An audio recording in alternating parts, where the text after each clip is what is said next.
লতা পাতা তারা সেই বট গাছটাকে জড়িয়ে ধরে উত্তরোত্তর বর্ধিত হতে চেষ্টা করবে।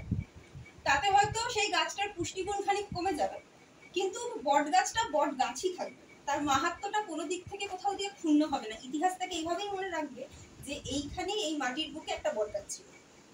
তো আমার বসে বসে মনে হলো আমাদের জীবনে আমাদের বট গাছ শ্রী ঠাকুর, এবং আমরা হচ্ছি সেই পরজীবীটা, সেই লতাটা যে বট গাছটাকে কেন্দ্র করে জীবনে বর্ধিত হওয়ার চেষ্টা করছি। কিন্তু কোথাও গিয়ে আমার কিছু কিছু ঘটনা পড়লে মনে হয় যে আমরা কোথাও গিয়ে ওই পথিকটাও হয়ে যাচ্ছি, যে হচ্ছে যাওয়ার সময় একটা ডালও ভেঙে দিয়েছে। সেদিন ফেসবুকে একটা ঘটনা পড়লাম, দাদা দীক্ষা নেওয়ার পর দিন থেকে সে বহুদিন দীক্ষা নিয়েছেন এবং সে রীতিমতো ভালোভাবে ইষ্টভৃতি করেন বহুদিন ধরে। সে হঠাৎ করে ইষ্টভৃতি করা বন্ধ করেছে, এবং যখন ডিপি ওয়ার্কে দাদারা গেছেন তার কাছে, আপনি বহুদিন দীক্ষা নিয়েছেন, তারপরের দিন থেকে তো আপনি ভালো মতো ইষ্টভৃতি করেন, হঠাৎ আপনার কি হয়েছে, আপনি কেন ইষ্টভৃতি করেন না? ওনার খুব সোজাসাপটা উত্তর, আমার এতদিন ভালো লাগতো ইষ্টভৃতি করতে, আমি করতাম, আমার এখন ভালো লাগে না, আমি ইন্টারেস্ট পাই না, আমি করি।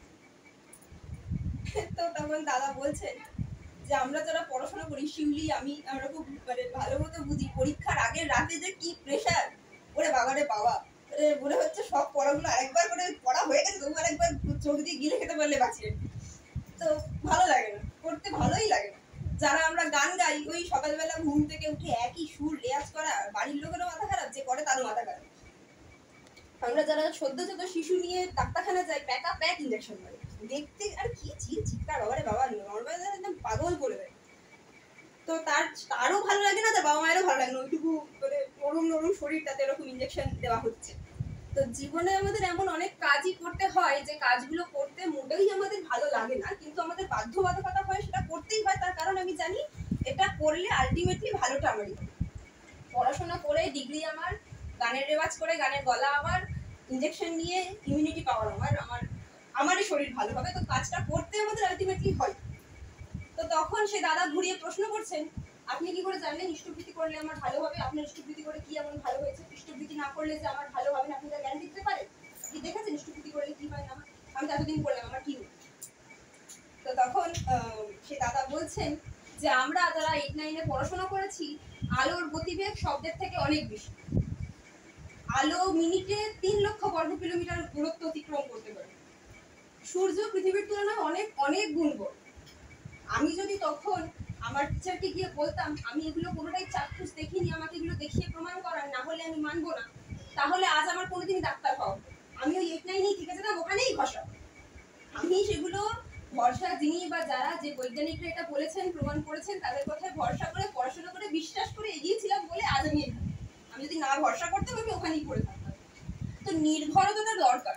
সবকিছু যদি আমি চাক্ষুষ প্রমাণ করতে যাই, তাহলে ওই 8-9 পড়ে থাকতে হবে, ডাক্তার হওয়া আর হবে। আমাদের দাদা একটা গান লিখেছেন না, ওই তত্ত্ব কথার তর্ক জুড়ে প্রমাণ চাহিষ্কার, পরম চেতন প্রেম ছাড়া কি হদিশ মিলে তার।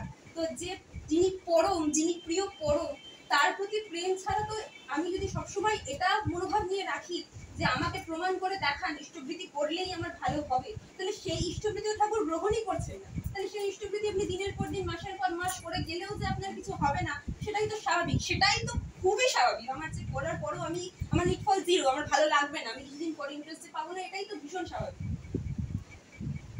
তো মানে তারপরেও একটা কথা ভেবে দেখুন, আমরা কতটা দয়া পাই তার।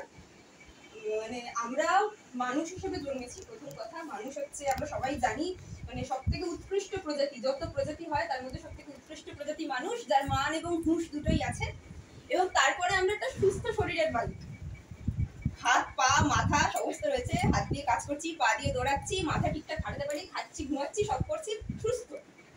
আমি সেদিন একটা হোমের ভিডিও দেখছিলাম ফেসবুকে, যারা ফিজিক্যালি চ্যালেঞ্জ হয়, যারা দেখতে পায় না, বা যারা কথা বলতে পারে না, বা যারা মেন্টালি চ্যালেঞ্জ, তাদের যে কি পরিমাণ দৈহিক কষ্ট, এবং যাদের হয়তো শারীরিকভাবে